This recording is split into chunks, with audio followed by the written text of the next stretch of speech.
La France serait-elle vomie par les Maliens? Les populations sont descendues dans les rues pour exiger le départ des troupes françaises dans le pays.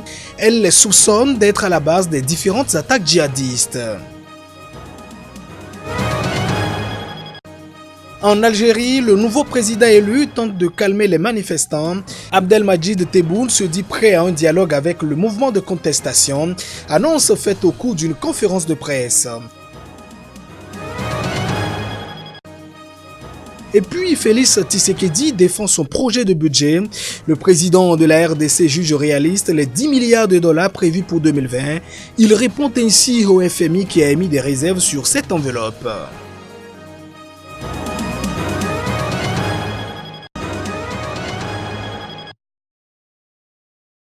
La colère gronde dans les rues de Bamako. En ligne de mire des manifestants sortis massivement, la force française antiterroriste Barkhane, dont ils réclament le départ du pays. Le peuple qui s'est mobilisé est là pour manifester sa colère, son mécontentement. C'est pour ça que nous sommes tous réunis ici aujourd'hui. Pour les manifestants, les mots qui minent le Mali ont un et un seul nom, la France. Tous nos problèmes sont liés à la France. Elle est là depuis bientôt 7 ans et tous les jours, nos problèmes augmentent un peu plus. Macron, les Maliens ont ouvert les yeux. Les Burkinabés ont ouvert les yeux. Ils ne veulent plus de ta politique. Les Nigériens, les Tchadiens. En plus de la France, les manifestants pointent du doigt la mission de l'ONU dont l'engagement est perçu ici comme un échec cuisant. Désormais, ils voudraient voir leur pays, le Mali, s'ouvrir à une coopération avec la Russie.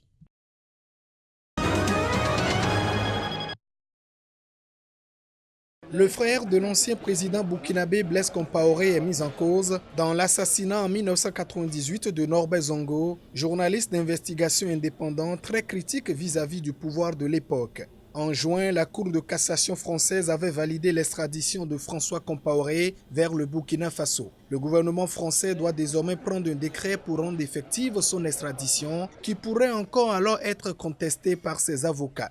Nous avons obtenu un avis favorable sur l'extradition. Actuellement, nous attendons que ce monsieur puisse être extradé pour qu'il puisse être entendu par le juge d'instruction, a déclaré le procureur du Faso, Laurent Poda, lors d'une conférence de presse organisée à l'occasion du 21e anniversaire de l'assassinat de Norbert Zongo. Je puis dire que ce dossier est suffisamment avancé et si nous avons la personne dont l'extradition a été demandée, cela peut faire avancer, pourquoi pas aboutir à un jugement et c'est ce que le peuple entier attend, a-t-il indiqué. Nous demandons à la France de clarifier sa position par rapport à cette demande d'extradition de François Compaoré. Nous ne comprenons pas qu'alors que le président français en personne l'avait promis à Ouagadougou, François Compaoré ne soit toujours pas extradé et ce, malgré le quitus de la justice française, a lancé le président du collectif contre l'impunité. Âgé de 64 ans, François Compaoré avait été arrêté à l'aéroport parisien Charles de Gaulle en octobre 2017 en exécution de mandat d'arrêt émis par les autorités burkinabées. À ce jour, il n'est pas inculpé dans son pays à la différence de 3 ex-soldats du régiment de sécurité présidentielle, l'ancienne garde prétorienne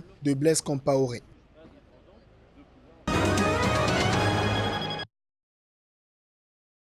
Face à la presse, le nouveau président élu rassure ses compatriotes. Abdelmadjid Tebboune promet de rompre avec le passé. Il faut que nos frères et sœurs dans le mouvement populaire comprennent qu'il n'y aura pas de continuité du 5e mandat. Il n'y a pas de continuité aux agissements du passé. Donc, si vous restez de votre côté et moi du mien, on ne pourra pas s'écouter et construire un nouvel avenir pour ce pays et pour ces jeunes. Donc, la solution, c'est le dialogue et encore le dialogue. Un dialogue que le nouveau président élu veut direct, profond, mais surtout porteur de changement. Mon premier engagement avec le Irak, le mouvement de contestation, et avec les Algériennes et Algériens, est que l'on avance rapidement vers le changement. Et ce qui concrétisera ce changement, c'est la nouvelle direction de cette République vers la Constitution, un changement profond de la Constitution avec l'aide de tous les concernés. À ce titre, Abdelmadjid Tebboune voudrait pouvoir compter sur la jeunesse algérienne. Je m'engage à passer le flambeau aux jeunes. J'ai aussi dit, je me considère comme un lien entre l'ancienne génération et les jeunes. Le président Tebboune s'engage par ailleurs pour la liberté de la presse. Il se battra, a-t-il dit, avec férocité contre toutes les entraves qui peuvent empêcher la liberté d'expression en Algérie.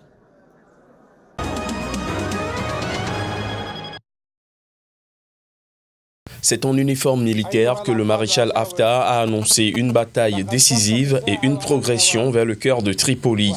Dans un discours à la télévision Al-Hadat, acquis à sa cause, l'homme fort de l'Est libyen a déclaré que l'heure zéro a sonné pour un assaut large et total, attendu par tout Libyen, libre et honnête.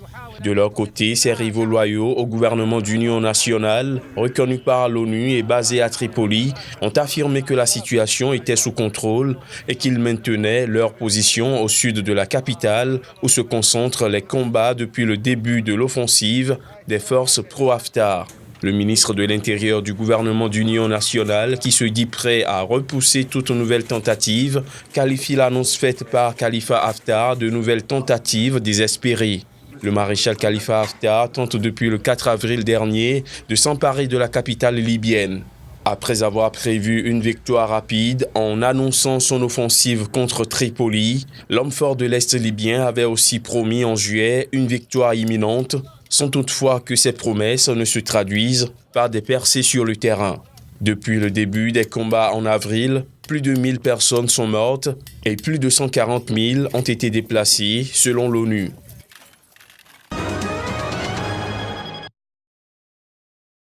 Ne nous voilons pas la face. Vous et moi, nous sommes conscients qu'il y a des choses qui ont choqué la conscience collective et que nous devons absolument corriger, a déclaré le chef de l'État dans son premier discours sur l'état de la nation devant le Parlement. Il venait d'évoquer l'élection des députés, des sénateurs et des élus provinciaux à la suite des élections générales du 30 décembre sans faire allusion à la sienne. Investi le 24 janvier, Félix Tshisekedi a lui-même été proclamé vainqueur de l'élection présidentielle du 30 décembre. Issu de l'opposition, il gouverne depuis en coalition avec les forces de son prédécesseur, Joseph Kabila, qui ont gardé une vaste majorité au Parlement et dans les provinces. Salué par les diplomates, ce scénario d'une première transition pacifique dans l'histoire du pays a été dénoncé par l'autre candidat de l'opposition, Martin Fayulu, qui se proclame vainqueur de l'élection à un tour et dénonce un accord Kabila-Tshisekedi à ses dépens.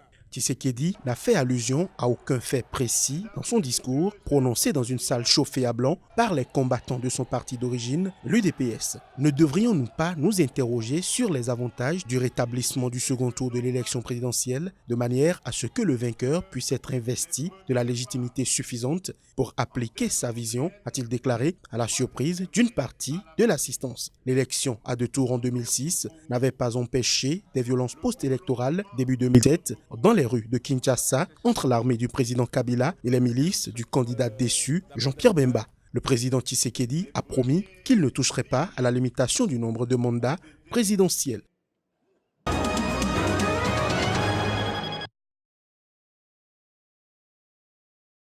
Comment les gens peuvent-ils s'étonner que le gouvernement propose un budget de 10 milliards de dollars avec 80 millions de Congolais, a déclaré le chef de l'État dans son premier discours sur l'état de la nation devant le Parlement. Un message entrecoupé d'acclamations preuve que le Parlement approuve la vision du chef de l'État. Ce projet de budget, actuellement en discussion, représente une forte hausse par rapport à celui de l'année qui s'achève, qui était de 5,5 milliards de dollars. C'est très rare qu'un pays soit capable d'augmenter ses revenus de 50 à 60% d'une année sur l'autre, a réagi le représentant du FMI à Kinshasa, Philippe Egumbe, cité par Bloomberg. Je suis au courant de la persistance des pratiques de corruption et de l'existence des réseaux de prédation et de fraude massive qui occasionnent des détournements et des manques à gagner au trésor public. Tous ces réseaux seront démantelés et je serai intraitable dans la lutte contre la corruption. En effet, la lutte anticorruption et contre le blanchiment d'argent est au cœur d'une nouvelle mission du FMI à Kinshasa jusqu'au 20 décembre. La RDC occupe à ce titre la 161e place dans le classement de Transparency International sur la corruption publié en janvier 2019. Le président Félix Tshisekedi n'a pas occulté la situation sécuritaire à Ituri et à Béni. Là-dessus, il a révélé aux parlementaires ses confidences avec le secrétaire général des Nations Unies. J'ai dit au secrétaire général des Nations de l'ONU notre sentiment de gratitude et notre volonté de procéder graduellement à un redéploiement des effectifs, prélude d'un départ concerté, organisé et structuré de la MONUSCO.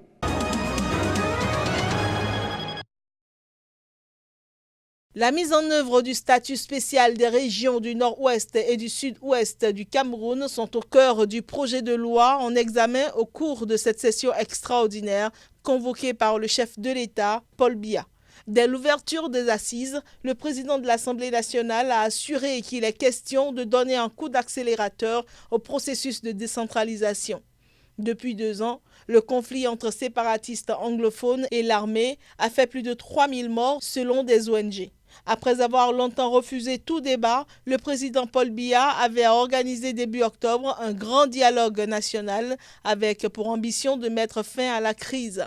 Cette réunion, boycottée par les indépendantistes, avait suggéré d'accélérer le processus de décentralisation sans pour autant faire évoluer le système camerounais vers le fédéralisme, pourtant demandé par de nombreux participants.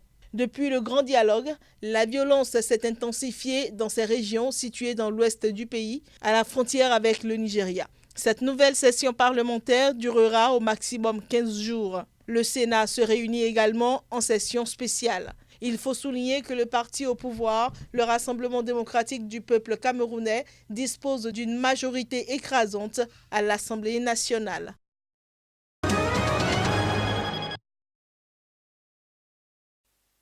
La signature de ces documents n'implique pas un engagement de fonds, mais elle traduit la volonté du gouvernement américain d'accompagner la Commission béninoise des droits de l'homme.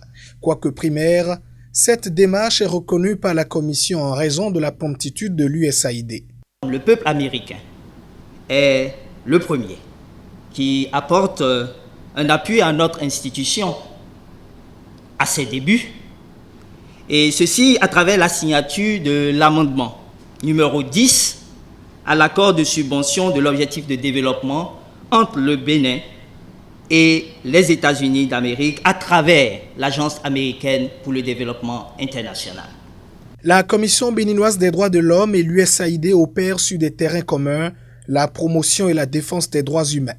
Ce début de collaboration se veut durable pour une société où la justice est garantie pour tous.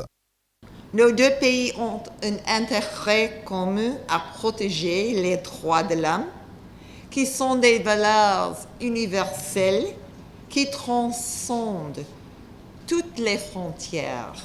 La mission diplomatique américaine continuera à soutenir vos efforts pour la réalisation d'une société juste et équitable. De l'intention peut être bientôt la concrétisation.